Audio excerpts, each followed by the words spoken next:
మన మాటలతో వారిని అవిశ్వాసంలోనికి నడిపిస్తూ ఉన్నారు. అదే ఈ దౌర్భాగ్యమైన జీవితంలో మనం పోరాడుతూ ఉన్నాం.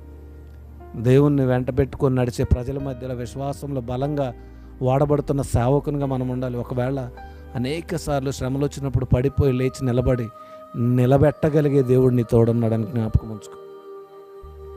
అంతేకాని ఇతరులను దూషిస్తేనే నీకు గొప్పగా మేలు జరుగుద్దని, ఇతరులపైన తప్పుడు మాటలు మాట్లాడితేనే నీకు మేలు జరుగుద్దని, ఎంతమంది చూస్తారా అనే ఉద్దేశంతో నువ్వు ఎప్పుడైతే వెళ్తావో అది నీకే కాదు, నీ కుటుంబానికి కూడా శాపంగా మార్చబడుతూ ఉంది.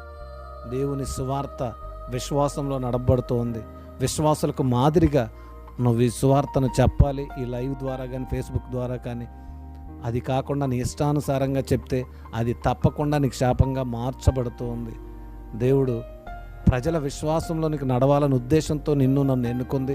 సేవకుడు సహాయంగా ఉండాలి తప్ప ఒక సేవకుడు గురించి ఇంకొక సేవకుడు ఎప్పుడైతే తప్పుగా మాట్లాడటం మొదలు పెడతాడో తప్పకుండా ఆ శిక్ష అనుభవించక తప్పదు. ఇంకా మనం గమనించినట్టయితే సైన్యములకు అధిపతి యెహోవా మనకు తోడై ఉన్నాడు. ఈ రోజున జ్ఞాపకం ఉంచుకోండి, నీకు ఎవరు తోడుగా ఉన్నారో నువ్వు నడిచేటప్పుడు. నేను ఎవరు ఎంతమంది ఇబ్బంది పెట్టినా నువ్వు నమ్మిన దేవుడు సైన్యములకు అధిపతి యెహోవా నీ తోడున్నాడు. నేను ఎవ్వరూ ఏమీ చేయలేరు అంటానికి నిదర్శనం ఈ వాక్యం. నువ్వు కష్టాల్లో ఉన్నప్పుడు దేవుని నమ్ముకొని, శ్రమల్లో ఉన్నప్పుడు దేవుని నమ్ముకొని నడుస్తూ ఉన్నావు. అందరూ విడిచిపెట్టారేమో కానీ సేవకుడిగా ఆయన నిన్ను విడిచిపెట్టలేదు. నువ్వెవ్వరికి తలంచాల్సిన అవసరం లేదు. కానీ నీ దేవుడు ఎదుట తలంచి దేవునికి సేవ చేయడం, విశ్వాసంలో నడిపించడం మొదలు పెడితే ఏ రోజుకైనా తప్పకుండా నీ సేవ ఫలిస్తుంది. తప్పకుండా నువ్వు ఆశీర్వదించబడతావు, నీ పిల్లలు ఆశీర్వదించబడతారని వాక్యం అంటుంది. God bless you.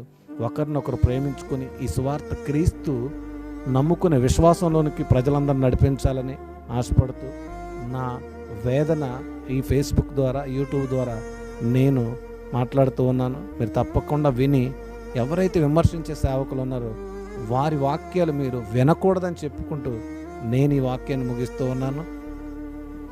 తప్పకుండా మీరు అలాంటి వాక్యాలు వింటారని.